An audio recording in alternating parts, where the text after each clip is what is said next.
మనం చాలా మందిని చూస్తూనే ఉంటాము. ఒక్కొక్కరికి ఒక్కొక్క అలవాట్లు ఉంటాయి.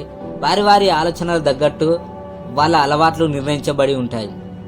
కొంతమంది జిమ్కి వెళ్ళాలి, సిక్స్ ప్యాక్ పెంచుకోవాలి, బాడీని ఫిట్నెస్ చేసుకోవాలి అని షోక్ ఉంటుంది. మరికొంతమందికి ఫ్యాషన్ డ్రెస్సులు వేసుకోవాలి, ఫ్యాషన్గా ఉండాలి అని అనుకుంటారు.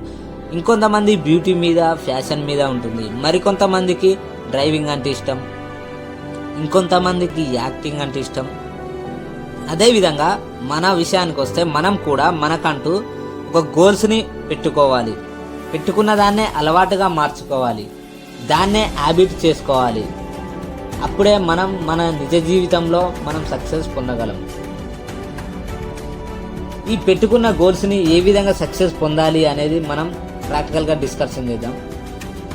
ఫస్ట్ ఆఫ్ ఆల్, ఏదైతే గోల్స్ని పెట్టుకున్నామో దాన్ని మనలో ఒక భాగంగా చేసుకోవాలి. అంటే మన బాడీలో ఒక అవయంగా క్రియేట్ చేసుకోవాలి. అప్పుడే మనకి ఎక్కువ కేర్ తీసుకునే అవకాశం ఉంటుంది.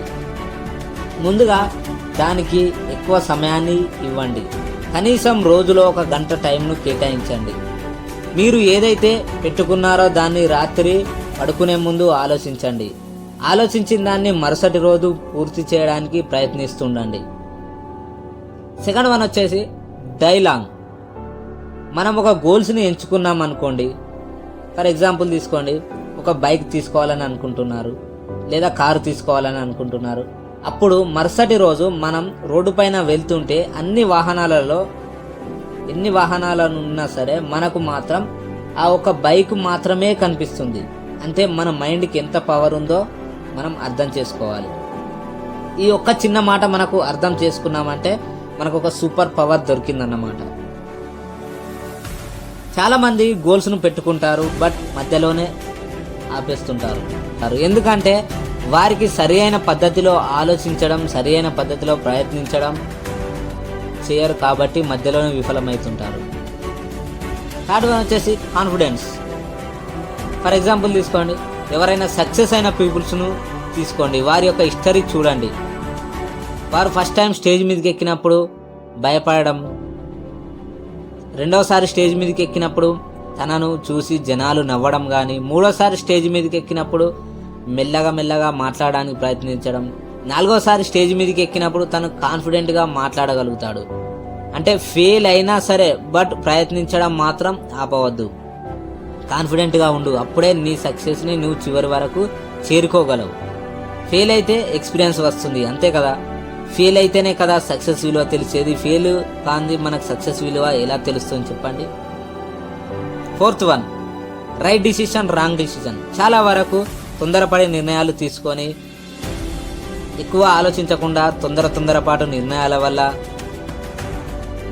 అందరిలాగా కష్టపడతారు, బట్ అందులోనే విఫలమవుతుంటారు. కష్టం అనేది ప్రతి ఒక్కరు పడుతూనే ఉంటారు, బట్ ఆ కష్టానికి సరైన పద్ధతి చాలా అవసరం. సరైన పద్ధతిలో మనం కష్టపడకుంటే ఖచ్చితంగా మనం ఫెయిల్ అవుతుంటాం. ఒక రైట్ డిసిషన్ తీసుకుంటే మాత్రం మనకు కాన్ఫిడెన్స్ వస్తుంది. దానికి తగ్గట్టు ఐడియాస్ వస్తాయి, దానికి తగ్గట్టు వ్యక్తులు పరిచయం అవుతారు. దానిపై మనం రీసెర్చ్ చేయడం మొదలు పెడతాం. మంచి నిర్ణయం తీసుకోండి, సరైన పద్ధతిలో సక్సెస్ పొందగలుగుతారు. ఐ హోప్ నా వీడియో మీకు అర్థమైందని అనుకుంటా. మీకు కూడా ఒక ఛాలెంజ్ని కూడా ఇవ్వబోతున్నాం. 2024లో మీరేం చేయాలనుకుంటున్నారు అని ఒక మినీ గోల్ లేదా బిగ్ గోల్ ఏదైనా పెట్టుకోండి. దాన్ని మీరు ఒక డైరీలో కూడా రాసుకోండి. మీరు జీవితంపై విరక్తి వచ్చినప్పుడు కానీ, లేదా డిమోటివేట్ అయినప్పుడు, ఫీల్ అవుతున్నప్పుడు, ఫ్రస్ట్రేషన్కి గురవుతున్నప్పుడు దాన్ని మీరు తెలిసి చూస్తే చాలు. ఈ ఒక్క సంవత్సరం సమయం ఇక మీకు లేదు, ఇది ఒకటే సంవత్సరం ఉంది అని మీరు అనుకోండి. ఈ 2024 ద్వారానే మీ లైఫ్ టర్న్ అవుతుంది అని అనుకోండి. మీ ఎక్స్పెక్టేషన్స్ ఇదే సంవత్సరంలో పెట్టుకోండి. పక్కా నేను గ్యారంటీ ఇస్తున్నాను, మీరు మీ యొక్క టార్గెట్ను రీచ్ కాగలరు. మరిన్ని రిలేటివ్ మోటివేషన్ వీడియోస్ కోసం నా ఛానల్ సబ్స్క్రైబ్ చేయండి. జై హింద్, జై భారత్. Thank you everyone.